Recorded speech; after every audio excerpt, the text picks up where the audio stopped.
we had an argument about the job delegation here in Plan B. I was saying we're running a startup, so sometimes the new hires that we hire must have the ability, must be flexible. If they come in with, let's say, a set of skills like they're able to write an editorial, that doesn't cut it anymore, because in today's age, if you want to be a journalist, you also have to learn some sort of video editing. Actually, that's true. If I have to send you to upskill, you must be willing to learn, and not like I'm not paid to do this and all that. For certain industries, once you graduate, basically half the things you learn is irrelevant or like outdated already. Like half the things you learn are actually in the workplace. Half. That's true. I would say half. And I mean, you've seen it yourself. If you know how to like kind of hack the system in that sense and be the first mover, then you have the advantage. If you wait like maybe 5 years down the road or 2-3 years down the road, when that practice has become normalized, but right now if you learn it fast and you're more creative in that sense, then you are suddenly the one in front. So, okay, recently I was thinking, because I went back to school, right? Recently, you're always thinking. That is true, but I was thinking more than usual because, I went back to school recently. When have you been thinking less? That's why I'm always so stressed out for no good reason. But so basically I went back to school. So like I have friends around me who are now in like the just gonna graduate, thinking about their first job kind of stage. I went through that like maybe 5-6 years ago. Yeah. So it just got me thinking like, wow, the fears are very real, nowadays. Because like I hear from my classmates, my schoolmates, they're talking about how they don't know, like everything is so uncertain. Is the job market still going to be very good for them? How do they stay employable? People have even been asking like, is my degree even worth it nowadays? I mean, not only for you, like I have kids, right? And I'm thinking like the skills that they probably be learning once they enter secondary school, and after that, tertiary education, how relevant it will be. Yes. I'm on this deep dive of how AI is shaping future job markets and relevance of workers in the future. Like even for us, when we run social editorial verticals, right? We are also incorporating AI in a lot of aspects that we do. Correct. Also, when we talk about how do you stay employable in the future? Like how do you land good jobs? So what's a good job for you? I mean, like, I feel like maybe things have shifted since your time to my time to like now the fresh grads kind of time. Because it's been, I think overall across that span, like maybe 10 plus 20 years. Yeah. But expectations are changing quite a lot also. And the landscape itself is changing. Yeah. Last time, I mean, even my time, like not that long ago, AI wasn't a thing.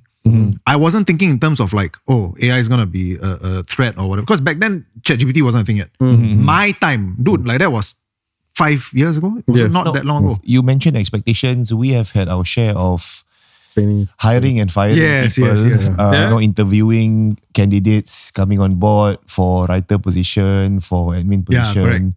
And you're right. When you talk about expectations, I mean, I can fairly say I'm kind of middle age already, 40 years old. So when I hear the expectations of young graduates entering the workforce, I'm taken aback when I picked myself like when I was a young person, and it was a different expectation altogether. Back then, what was your expectation? Like, what was the key thing? I want job stability. Right. Because you want to kind of like settle down, be a family. You want to have a job that contributes CPF so you can plan ahead. Yes, things like that. But in this day and age, it's about what's the work-life balance? That aside, how many days off a year do I get? How many days I can work from home? How flexible is this? You can hear Rahman's eyes rolling around. Is there like a mental health break of sorts? All these kind of things. So I don't know, behind you, because you're kind of like a different generation from us, I've had these talks with Rahman and we're like vented our frustrations. Like, why this new generation like this? I mean, for me as an employer, I've been trying to temper myself also. I think the key word is expectation. Right? And sometimes you need to take a check at your expectations or put your expectations aside to begin with. So even as an employer also, I will say that I have to learn to shift, right? You need to understand that maybe for the younger generation, there is a shift towards the need for greater flexibility. And then with the current state in Singapore, the large gig economy, people like working in tech who are based in Bali, all that is super sexy. The tech nomads. Yeah. So because of that, you need, as an employer, I also need to understand to move things around. But then, I mean, as an employer as well, sometimes even in the interview, you can get very put off. Yeah, so I'm under the impression they are like this because of options. They have various options in the market. But then when you talk to actual graduates, they are also a lot of fear. saying that it's a brutal job market. Yes. So which one is which? I'm kind of like confused in that sense. I feel that there's been a shift. Okay, like previously, I would say as early as maybe 8 months ago to a year ago, you still get people coming for interviews and saying things like, but what can your company give to me? Okay. What is in it They for say that me? to you. Yes, they have said these kind of things, and that's why I say it is a big turn-off as someone who's interviewing. But today, in my current experience, like I just hired 6 new people. Okay, and they are willing to work. I was sharing Darren, of course. Sentiments changing fast, huh? Bro, there's a new Gen Z, bro. Okay, this new I think Gen it's the same. It's just sentiments change because of the realities of situations on the ground. So maybe, I don't know, maybe they have some like fact-checking thing, whatever, amongst themselves. But I was blown away because like my new hires, they are the antithesis of the prejudices that I have against them. They have initiative. They conduct their own meetings, bro. Like within a department, they call for their own meeting and say, okay, now boss have asked us to do this. Right. Who gonna do what? Then I'm from outside. Look, hey, what's happening, man? And it's impressive. It's different. They take ownership. They want to be involved. It's a different dynamic suddenly. Yeah. And this is in like last 3 months, I would say. No, so do you think that like sometimes it's also the exposure that they get? Because I mean, sometimes you as a young grad, like, I mean, I was a young grad not that long ago, and I remember the feeling. Like you're lost when you first join somewhere, when you first start a job, you really don't know what the expectations are. So that first entry point, that expectation sets the tone. Right. If you are put into a place where there's high initiative, for example, where it's the norm, you will take that as the cue. So in a sense, I think like that first point of entry, who you learn from, who you in a sense shadow, like that makes a very big deal. Who sets the tone? Huh? So I mean, like, have you ever done like apprenticeship kind of programs? Of course, lah.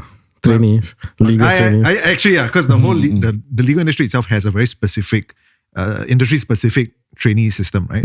Like when before I did law, obviously, there was another one, because remember that one was COVID, right? Then they had like this program for apprenticeships for like, just to tide through this period, they were providing opportunities. And like that was very helpful for me. Because it showed me like, okay, this is what work is like. Because before that, I was just doing the odd jobs, whatever. And apparently now there's a new... You can do odd jobs, man.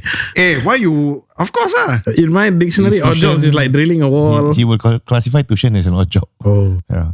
Is it not an odd job?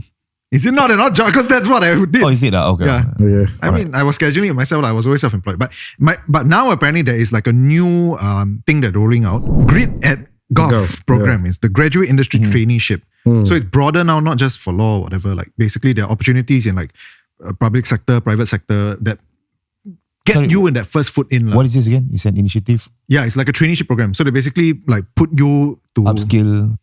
No, not even upskill, because this one is your first job. Right? Okay. So it's like just letting you shadow and you learn from like these places what it's like to work. And in a like sense, OJT lah. Yeah, something like that lah. And apparently like they are good. There's a monthly allowance, which... Okay, so you compare to like a starting pay, right? 1.8 to 2.4. Okay. Do you think that's a bit like on the reasonable market price? Yeah, I think if you liken it to like an OJT of sorts, why not? Yeah. That's considered quite okay. In fact, it's a lot higher than interns, right? No, it's a lot higher. Much higher, sir. Yeah. I can say it's conservative. Like for example, fresh diploma holders in a relevant industry now are earning about 2.6 to 2.9, right? Depending on how fresh they are and all that. But generally 2.6 to 2.9. So if you're saying 2.4 is the upper scale, it's a bit lower than what fresh diploma graduates are earning. But you must factor in the fact that there's on-the-job training, there's training, there's a structure to it. Correct. In your time, right? I recently learned this, that back then, long time ago, people used to go to like shops and ask like if there's a job opening, if they can get a job there. That's unthinkable to me nowadays. Because everything you go online, you go on to like a portal, you go on careers, you go on whatever. Then you sign up from there. No one goes and like walks into a shop and asks like, you got a job here or not? Last time different, bro. Different time. No, but actually this I mean, speaking from my own personal experience, I think having this kind of traineeship program is definitely very good, because I remember when I was in university, which was like 20 years ago, at that point in time SMU was just established, right? And I was in NUS, so it was like two two institutions always trying to outdo each other in terms of academic quality and all that. But one thing SMU did extremely well was that they had their own internal headhunting team. So that every student would get internship placement. They more or less secure it for you. They secure it for you. So every year you get internship at fantastic places. You get solid salaries during your internship, and you get fantastic industry exposure. And because of that, the rate of employability post-graduation was extremely high with SMU. In fact, many of their graduates already secure a job before even getting their cert. Wow. I mean, if this program mirrors that, it's definitely going to be great. Yeah. I would say sometimes, we had an argument about the job delegation here in Plan B. I was saying we're running a startup. So sometimes the new hires that we hire must have the ability, must be flexible. If they come in with, let's say, a set of skills like they're able to write an editorial, that doesn't cut it anymore, because in today's age, if you want to be a journalist, you also have to learn some sort of video editing. Actually, that's true. You must learn some sort of like, how you want to piece your story together on Canva, and that requires some sort of skill. And even if you do not have the skill, if I were to send you to upskill, you must be willing to learn, and not like, hey, I'm not paid to do this and all that. So we have had that point. I feel the nature of jobs today have changed, and it's evolving really fast. What is maybe relevant back then might not be relevant today. And we're looking at how a small outfit like us, if we're able to be nimble and be flexible with the employees that we have, and they're able to learn certain skills. It's a skills-based economy, basically, right? We can take on like more big companies out there who have like stables of writers, and then they have like, this bureaucracy that they got to report to. And I think that's how disruption happens in today's age, right? So the job market itself has changed quite a lot, because it's not like, I had a conversation with someone else at a mosque recently, and he was telling me that he worked at this place for like 10, 20 years. Wow. And I just looked at him like, that is unthinkable nowadays. Young people do not stay in the same place for like more than 5 years, in fact. That's super long already. Usually 2-3 years. 2-3 years, max, So in a sense, like, your skills constantly have to improve, because if you don't improve your skills, number one, there's no way in hell you're going to be able to jump so frequently. Even to stay within the same job, sometimes you have to constantly improve, right? Because you got all these like traineeships coming out. Don't even talk about traineeship, the SG, what's it called? The SkillsFuture. Right? Like, the government is constantly saying, because AI is coming in. So if you are like an old dinosaur who's like, in the first 10 years of your work life from the past 10 years, you don't know what's ChatGPT. Now you have to learn. So there's this term called career health. What do you understand about it? It was new also. I didn't know about it at first. It's a legit term. Apparently it's a thing that people use nowadays. And it refers to kind of like, like how for your health checkup, you don't do like one health checkup when you're in your 30, for example, and then that's it, right? Sometimes we do that. Like after you fall sick, then things change. But you shouldn't, right? The key thing is you shouldn't. People still do it, but you shouldn't. So it's the same thing for jobs, apparently. Because nowadays, because it's so fast moving, nobody can take for granted that you're gonna be doing the same job for 20 years. Yeah, correct. So in a sense, like maybe say 20 years, sometimes 5 years, so you think also twice. Tough, right? Yeah, exactly. So the term refers to like, every maybe 3 years, 5 years, you take one step back, then you think to yourself like, where am I in my career? I think maybe every 6 months you should do it. Yes, actually that's kind of things are changing so fast. There are career coaches for this, right? Like, career coaches help you plan, target, like in your industry, when you should move, what you should be asking for, how you should plan for your promotions, what angles to engage with your boss on. Actually, that's very true. Because like a lot of young people that, like my peers, right? One of the key things that they don't know, that I didn't know until I sat on the other fence, on the other side of the fence, is that how to bargain, how to, in a sense, negotiate lah. I'm sorry, not only young people because I feel it's across all ages.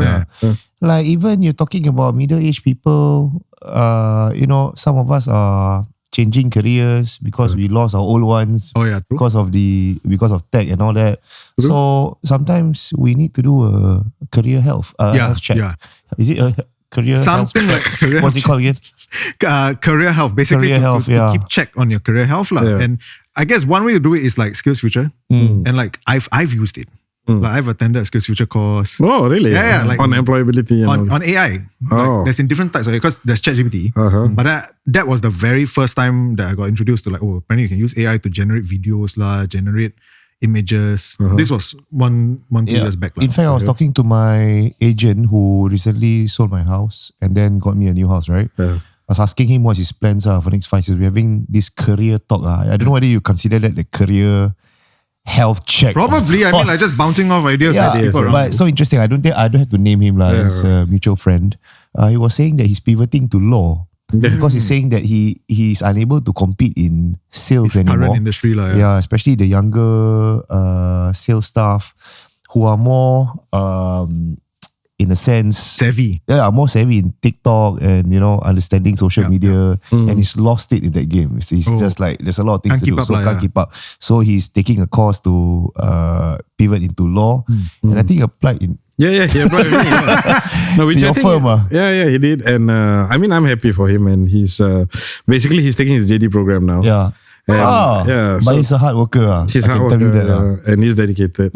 So, and I think the good thing about him is he did his own career health check because it is not just about keeping up with the Gen Zs or people younger than him. Like I think for him personally, his personal situations change. He got married, he has a child, so your responsibilities change, and then he also did a check.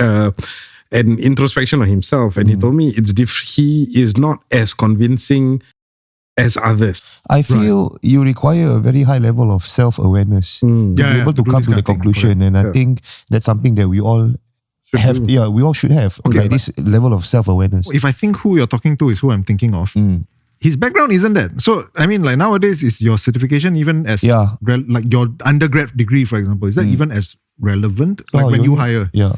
How do you hire? I don't think it's as relevant. Okay? I mean, I was watching this movie, this show that Sylvester Stallone was acting in. I can't remember what it's called. But he said something very important in that movie.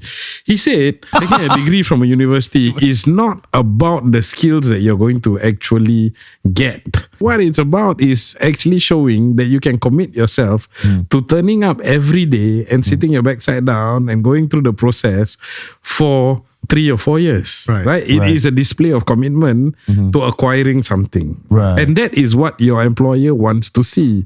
Your ability to commit, hold it through and see it to the end.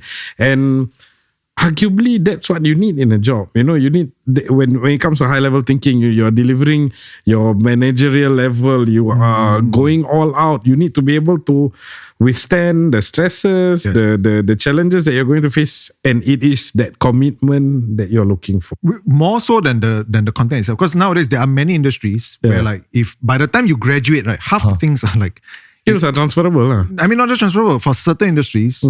Once you graduate, basically half the things you learn is irrelevant or like outdated already. Yeah, and even in law, for example, like while the law degree is important, you need to have your basic knowledge of how it works. Right. Like half the things you learn are actually in the workplace. Half. That's true. I would say half. And I mean, you've seen it yourself, right? I've seen it myself. When you actually work in that environment, then you pick up all the tricks, the what to do here, what to do there. Otherwise, you would never know it. Personally, I don't think what the degree you have, the set itself is all that important. It's more about your ability to commit and adjust to the job. I'm saying this also as a reflection to myself as an employer, because at times it's not only the employee who has to be flexible, but to run our company, we must also be quite fast to adapt to change. Change is a constant, right? Like I was sharing with you, there's this YouTuber who used to have a business documenting physical files for legal firms, and his market and his industry just literally got wiped out when digitization occurred. And today, he's driving a cab. He sat down on his channel, and then he recalled and recounted his experience, and if he was fast enough to accept change as a constant in the way that he ran his business, he'll still be relevant today.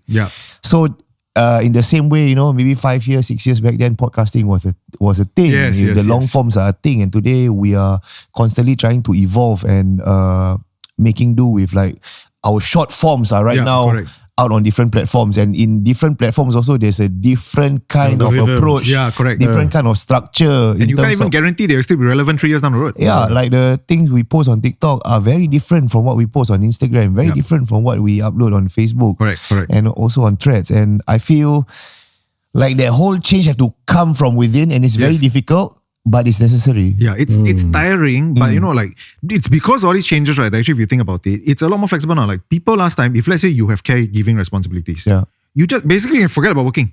Okay. Right? Like that's why like, people like my mom's generation, you got kid mean you can forget about having a full-time job.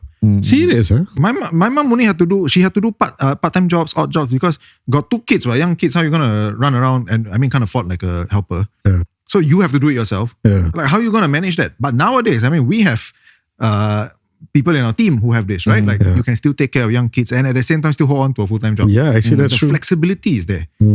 I'm on this algo where there's a lot of fear mongering on the future of AI and how AI might potentially, this is of course hypothetical lah. Like it can wipe out up to 80% of today's jobs in the next 5 years to come. We are moving towards like from a capitalist kind of like society to more socialist. And I'm thinking, is this a possibility? Because the reality, it seems very possible, right? Yeah. But that's where I worry, because I worry for my kids when they grow up, what sort of jobs will be available. I worry for myself. If let's say 5 years to come, I will be 45. How relevant will I be in the current job market? Have you used like banks? Last time you would call in call center and then ask for help for some service. Nowadays, just one stupid chatbot, right? Yeah, it's so annoying, bro. It's annoying, but that is how that direction is moving. So in that sense, the people who used to answer your calls, their jobs in a sense got disrupted. Maybe they got changed, morphed into, maybe now they are the ones keying in stuff to input into the chat or whatever. And you can potentially handle like 3 or 4 inquiries at the same time. Yeah, so in a sense, technology has changed the landscape, but it's in a way it's a threat, but at the same time, it makes services better or more improved in the future. It's evolving. I feel we're only fearful of things we do not understand, and we must learn to understand. A lot of things in my life right now, I've incorporated AI into even my bodybuilding journey. Every time I watch everything. We're doing marketing campaigns via incorporation of AI. Our posters are designed via AI. In fact, certain parts of our videos helped out by AI in terms of editing. So I think in a way, you can't run from it. Yeah, you can't run from it. It helps to make our job slightly easier. But at the same time, also I'm thinking of for workers, especially in the future. How will they deal with this? With, let's say, the advent of AI becoming more powerful, employers might be looking for lesser employees in their company. So I think if I were to be a worker right now, you have to you have to. And so this is the thing, right? Like if AI is available, it's a tool, right? And the good news about it, at least at 2025, is because it's so new, right? You don't have that many established users yet. Not everybody knows how to use it to its maximum potential. So I can promise you that, like, if you're talking about it in the context of job search, right? Very few people think about like using AI to help you to prepare your CV, for example. Right. Oh yeah, or to give you tips on how to interview, or to even conduct a mock interview with you.